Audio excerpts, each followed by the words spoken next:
Confidence crumbles when a society stops trusting its institutions to explain events or guide the future. This loss doesn't remain in parliaments or universities. It settles into ordinary moods of dread and exhaustion. People then stop asking how public life might change and begin asking how private nerves might be soothed. Survival, health, awareness, and personal calm become urgent because collective direction feels broken or unbelievable. Historical continuity weakens as attention narrows to immediate experience, private feelings, and short-term reassurance. Without faith in posterity, the present no longer feels like one link in a continuing chain. This creates a society crowded with stimulation, but haunted by emptiness, distrust, and diminishing expectations. Anxious people still search for relief, but now relief appears as technique, consumption, or managed experience. In the next sections, you will see how therapy, spectacle, family change, bureaucracy, and aging reinforce this condition. The Culture of Narcissism by Christopher Lasch is our guide here. Subscribe to the channel for deeper social criticism. When public hope weakens, self-improvement expands, taking over tasks once assigned to politics. Private well-being becomes the preferred goal as larger institutions seem dishonest, distant, or beyond meaningful control. This shift does not bring peace, as constant self-examination easily turns into another form of pressure. Therapeutic language promises release, but quietly teaches people to monitor feelings, relationships, needs, and personal adequacy without rest. Former radicals often redirect their revolt inward, treating emotional repair as the deepest form of change.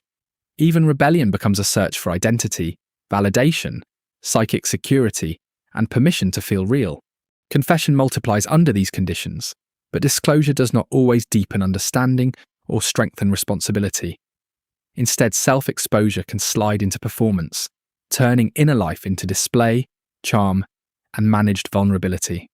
The result is not deeper individuality, but a person increasingly dependent on expert vocabularies and attentive audiences.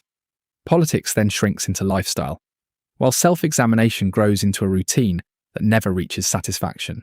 Once self-doubt sets in, public life begins to revolve around appearance, performance, and the management of impressions. People interpret faces, gestures, clothing, and style as clues to hidden character and social rank.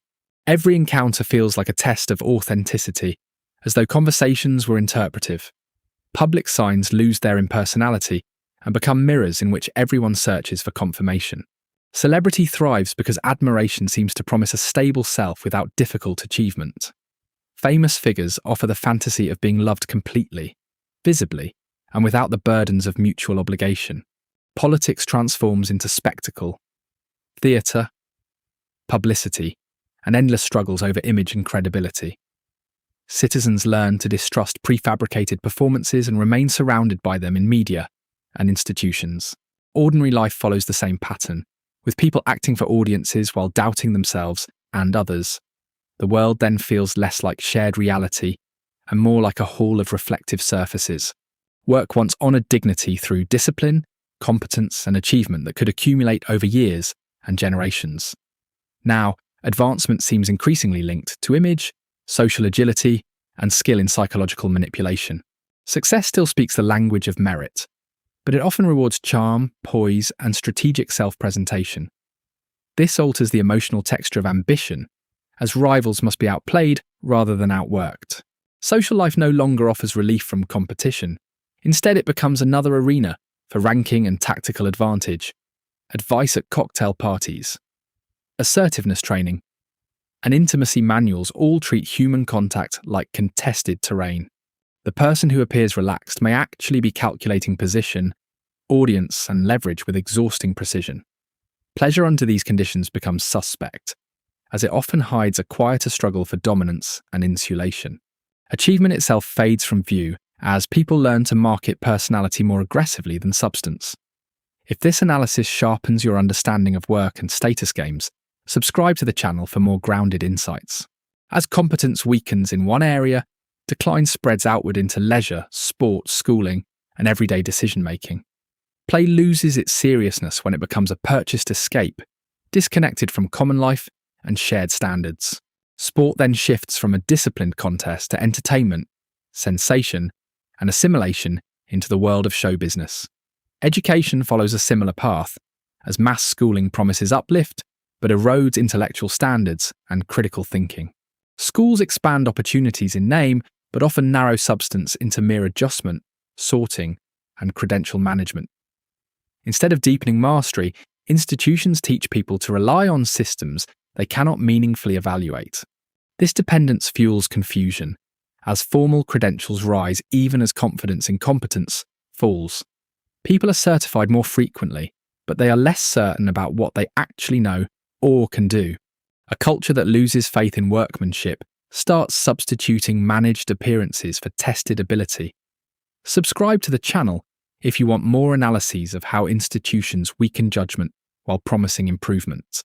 The family faces these pressures while losing the authority and practical functions that once provided stability in daily life. Parents are bombarded by experts, agencies, schools, and therapies that claim to know children better than families do. Authority may not vanish, but it loses credibility and becomes diffuse, anxious, and inconsistent.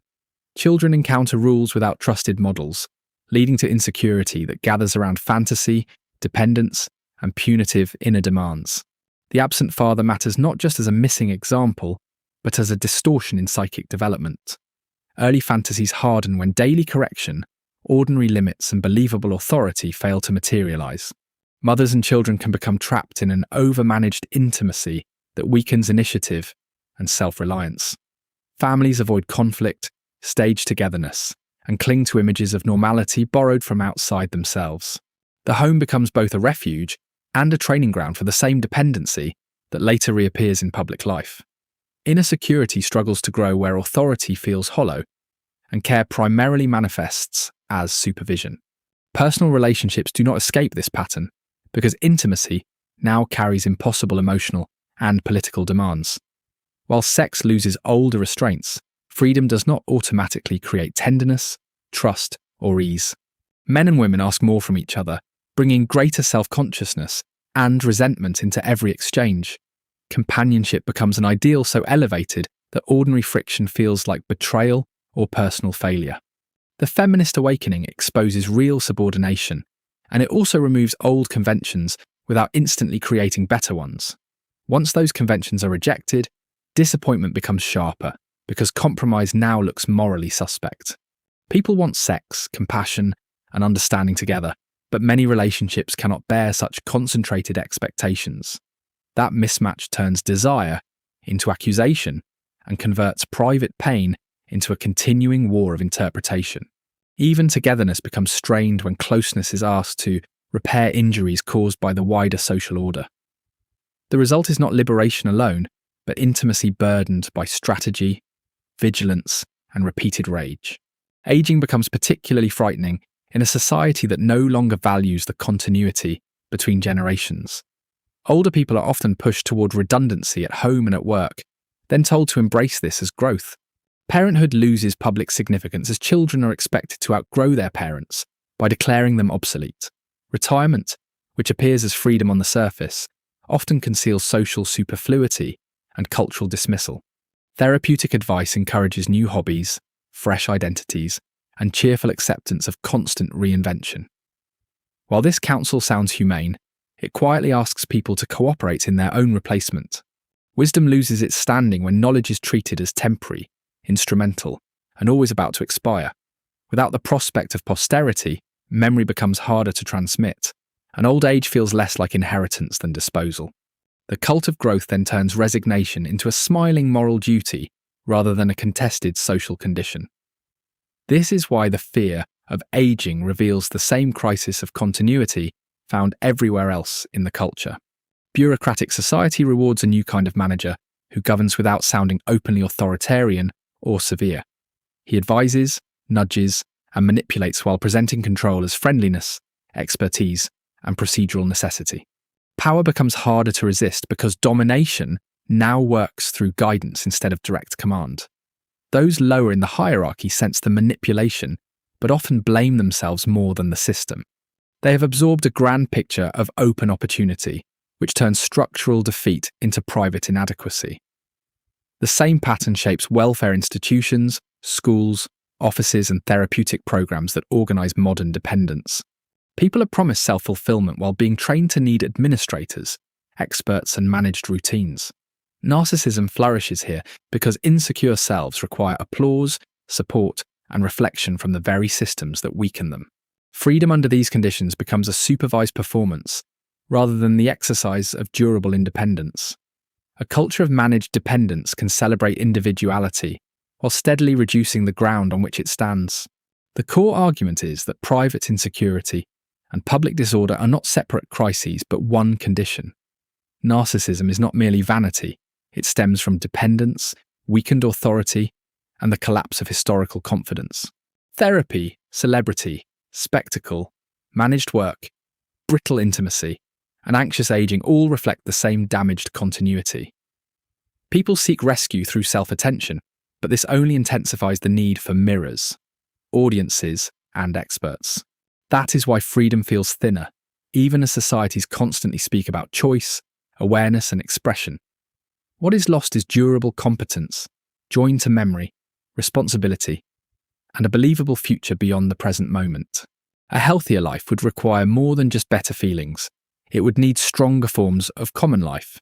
It would also require institutions that restore judgment, transmit experience, and reduce humiliating dependence. Until that happens, the search for relief will continue to reproduce the emptiness it tries to escape.